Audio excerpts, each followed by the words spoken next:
Assalamualaikum warahmatullahi wabarakatuh. Berjumpa kembali di vlog saya. Konten kali ini saya dengan Kang Deden.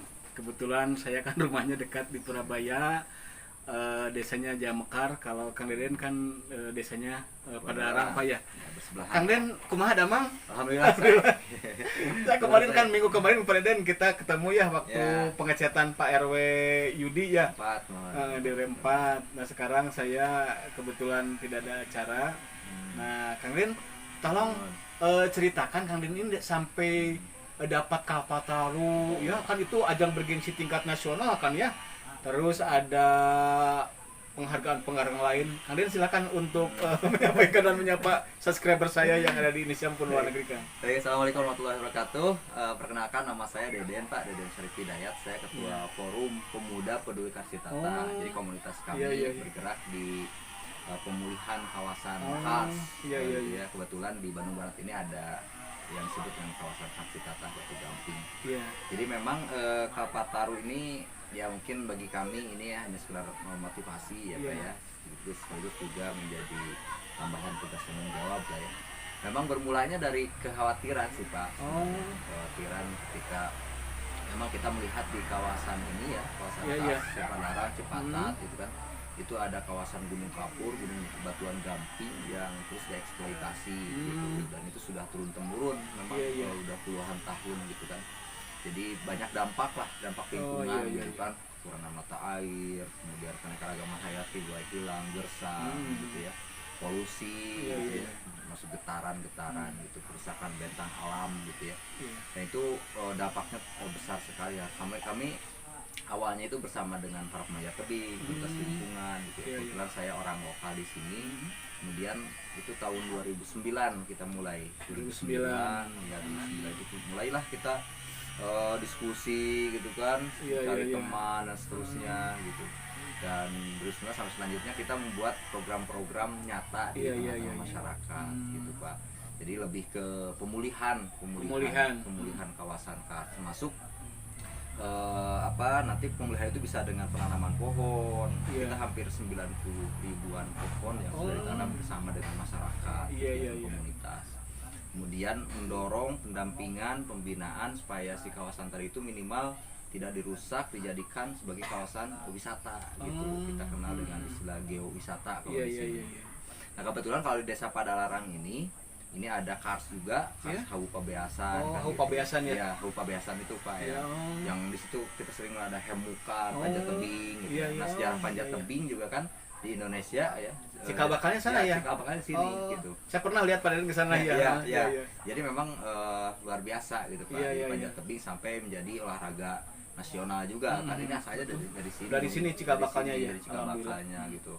Jadi itu sayang kalau tidak dikembangkan. Sekarang anak-anak mulai dibina, didampingi supaya mendorong itu jadi kawasan wisata. Termasuk ya kampung ini kita sebut dengan kampung berseri Pak. Kampung berseri ya Pak ya. Village. Jadi dulu kita gabung dengan gerakan desa berbudaya lingkungan yang digagas oleh DLH Provinsi Jawa Barat gitu. Jadi kita terus melakukan pembinaan di bidang lingkungan, di penataan lingkungan, di penghijauan, pemanfaatan pekarangan rumah gitu kan. Penghijauan termasuk kampung berseri ini juga dibina juga ini kerjasama dengan PT Astra Honda Motor makanya di sini sebutnya Kampung Berseri Astra Honda gitu ya, Kampung Berseri Astra Honda. Jadi kita mendorong juga program kampung iklim yang digagas oleh Kementerian Lingkungan Hidup dan kita juga di sini di balik kampung ini juga ada ini Pak pengembangan yang disebut dengan prana raksa. Prana raksa itu artinya prana itu kehidupan, raksa itu menjaga. Nah, kita melalui penanaman pohon buah langka. Nusantara ya, ada 1.500 pohon yang ditanam ya bersama dengan PT Astra Honda Motor. Alhamdulillah. Ya, itu untuk menjaga habitat ekosistem yang sudah langka hilang dan punah Pak ya. Betul Pak, seperti pohon mundu, jamlang kan, matoa gitu ya, bisbul. Itu buah-buahan langka yang sudah sangat jarang lah kan ditemui di Indonesia, makanya dikembangkan juga di sini. Dilestarikan lagi ya Pak ya. Dilestarikan lagi gitu di sini. Bagus. Alhamdulillah, jadi kemarin ya mungkin saya juga nggak tahu, memang keberhasilan kita belum seberapa ya, kita masih terus berproses dan alhamdulillah terus konsisten sampai sekarang kita melakukan kegiatan-kegiatan di bidang lingkungan gitu kan, sehingga akhirnya mendapatkan Kalpataru. Dan untuk konteks kampung ini Dusun 4 di Desa Padalarang kemarin ada penilaian program kampung iklim gitu ya dari Kementerian Lingkungan Hidup juga. Dari KLH Jakarta ya. Alhamdulillah juga masuk trofi utama. Alhamdulillah. Trofi utama itu memang kelasnya juga nasional juga. Trofi utama itu gitu. Itu mungkin Pak. Iya. Kira-kira tahun berapa Pak? Kan 2009 ya merintis. Nah, penerima Kalpatarunya Pak Deden kira-kira? Oh, ini kami baru terima Kalpataru tahun 2021 kemarin. 2021 ya? Ya 2021. Oh, pas Covid ya? Ya, pas Covid itu. Oh, iya. Di bidang apa itu Pak? Itu di bidang penyelamat lingkungan. Penyelamat lingkungan. Kategori penyelamat lingkungan. Oke guys, jadi Kang Deden ini dan kawan-kawan adalah penerima Kalpataru ajang bergengsi di tingkat nasional penyelamat lingkungan Pak ya. Termasuk penyelamat yang itu tadi Pak ya. Penyelaman kawasan kas. Kawasan kas itu yang kan sekarang mah kapur ya.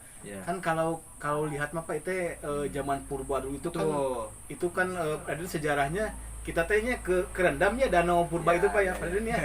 Ya betul itu. Jadi memang kita punya khas ya, meskipun kalau ditanya sekarang pertambangan masih ada Pak.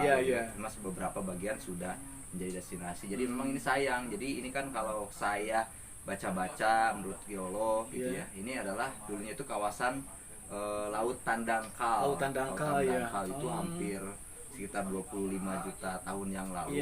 Itu kemudian terangkat gitu ya. Memang dangkal lautannya itu 500 meteran gitu kan. Terangkat, kemudian proses pelarutan, proses karsifikasi kalau istilah geologi itu saya juga. Nah, itu terus berubah kemudian menjadi batuan karang yang muncul di permukaan. Jadi kalau misalkan Bapak main ke pantai kan Pak banyak ada karang-karang gitu ya. Betul. Itu dulunya karang seperti ini. Terangkat, kemudian kena matahari, kena hujan, seterusnya. Kemudian nanti ada air yang yang turun gitu kan melalui sela-sela, kemudian membuatlah gua-gua gitu ya. Curam-curam gitu. Jadi sejarahnya panjang sekali, ini 25 juta sampai 30 juta tahun yang lalu prosesnya. Dan tentu ya ini sejarah ya, yang khas gitu kan, makanya disebutnya di sini sebutnya ya laut purba gitu ya, lautan purba gitu yang harus dilestarikan ya Pak Deden ya, dilestarikan gitu. Apalagi memang di kawasan kas kan ada salah satu penemuan juga kan di Gua Pawon ya, penemuan manusia prasejarah itu yang usianya 9.000 tahun. Lama juga Pak Deden ya. Oke guys, itu kan saya sebetulnya mengagendakan dengan Pak Deden ini cukup lama ya. Kita kata Pak Kabid Pak Idad ya dari LH katanya tolong Generatif Channel untuk kunjungi atau silaturahmi ya. Saya dapat nomor WA dari Pak Kabid. Terima kasih Pak Kabid Idad yang telah memberi mensupport pada kami Generatif Channel. Dan secara kebetulan juga Pak Deden saya rumahnya dekat sekali dengan ini Pak Deden, jadi sangat. Nah kalau saya sudah melihat gua Pawon, gua Haup Anjat ini ada Stone Garden ya, itu memang satu kawasan ya Pak Deden ya. Satu kawasan. Yang kalau kata orang-orang bijak ini Pak Deden ini kan Tuhan atau Allah memberikan Pak Deden ini untuk tadi memberi motivasi penyelamatan kepada lingkungan. Nah Pak Deden kira-kira semangat apa yang sekarang kan kita akan menuju 77 tahun Indonesia Merdeka. Nah barangkali Pak Deden memberikan semangat kepada anak-anak muda, generasi zilenial ya, milenial dan kaum-kaum kita seperti yang sudah di atas 50 tahun. Pak Deden harapan, kiat-kiat, motivasi apa sehingga kira-kira kan sebetulnya kita masih belajar Pak ya untuk itu memperbaiki alam ini. Harapan dan motivasinya kepada subscriber saya yang ada di Indonesia maupun luar negeri, silakan Pak Deden.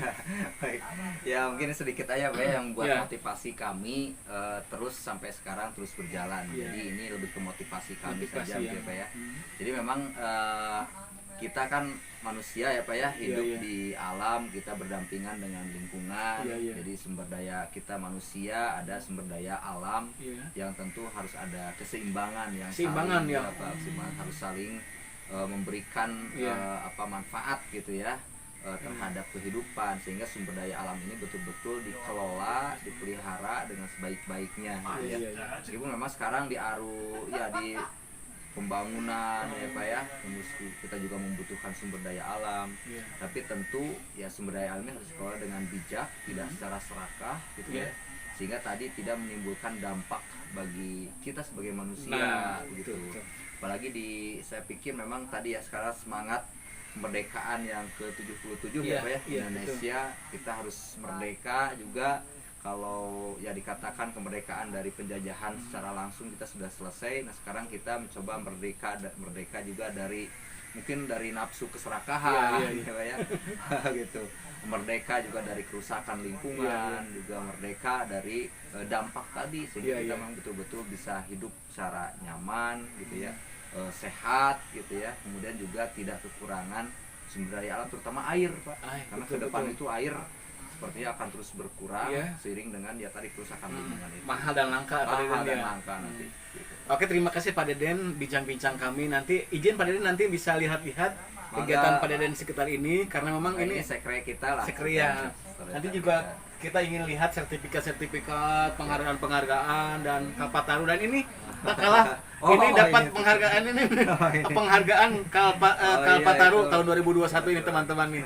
Kebetulan Pak Deden juga seneng kopi, dan barangkali juga Pak Deden kan kita ini kenal dengan jambu batu ya. Betul. Jadi banyak yang ditanam di sini Pak Deden ya. Betul. Di sini juga sentra jambu batu. Jambu batu ya. Selain tebing ada jambu batu juga di sini. Kemudian nanti ada UMKM yang sedang terus dikembangkan di sini. Ada keripik kaca, ada di sini juga ada sentra ini juga Pak, cobek mutu juga di sini kan. Iya, siap. Gitu. Izin nanti Pak Deden saya lihat-lihat. Dan teman-teman di masa mengisi kemerdekaan ini, kita perlu sosok-sosok seperti Pak Deden ini yang mampu mau dengan rela, dengan sosial, tanpa pamrih dia mau penyelamat alam dan perlu keseimbangan, dan salah satunya tidak merusak Pak Deden ya, tidak merusak alam ini. Terima kasih teman-teman, mudah-mudahan ini bermanfaat. Dan sekali lagi di 77 tahun Indonesia Merdeka ini, semoga semangat kepahlawanan, semangat para pejuang ini bisa Deden lainnya bisa ditularkan, dan Indonesia banyak mudah-mudahan gitu dia. Oke, terima kasih Pak Deden atas waktunya. Sama-sama. Nanti kita lihat lokasi-lokasinya dan indah sekali. Dan ini jangan salah Pak, nanti banyak tamu-tamu yang datang ke sini, yang belajar, yang mahasiswa, yang perguruan tinggi, dan Pak Deden barangkali keberhasilan seseorang itu tidak lepas dari keluarga. Yang pertama, yang kedua RT, RW ya, kepala desa, kecamatan, kabupaten, provinsi juga ini sangat mendukung kepada Pak Deden. Pak Deden silakan untuk mengucapkan terima kasih kepada. Terima kasih. Jadi memang kita sangat merasakan kolaborasi kemitraan serta dorongan dan dukungan dari semua pihak, terutama memang pemerintah gitu ya, perguruan tinggi juga, dunia usaha juga, pada pemerintah mulai dari tingkat RT, RW kita bersama-sama, pemerintahan desa, tingkat dinas-dinas di Kabupaten Bandung Barat ya, termasuk Provinsi Jawa Barat, juga Kementerian Lingkungan Hidup tentu, Kementerian Pariwisata juga, Kementerian Desa gitu ya, sudah mensupport juga ke kampung kami, dan terutama kami juga memang berkolaborasi juga dengan PT Astra Honda Motor. Jadi terima kasih atas program pembinaan juga CSR dari PT Astra Honda Motor, termasuk komunitas-komunitas Pak. Kita juga bekerja sama dengan komunitas-komunitas yang lain. Kita tidak bisa bergerak sendirian, tentu kita juga bersama dengan teman-teman dan komunitas-komunitas yang lain yang tidak bisa saya sebutkan satu persatu. Gitu. Oke, terima kasih Pak Deden atas waktunya. Dan teman-teman sekalian, semoga kita bahagia, dan sekali lagi saya berharap semoga semangat Indonesia 77 tahun, dan kita akan kembali meraih kebahagiaan. Terima kasih atas waktunya dan atas perhatiannya. Wassalamualaikum warahmatullahi wabarakatuh.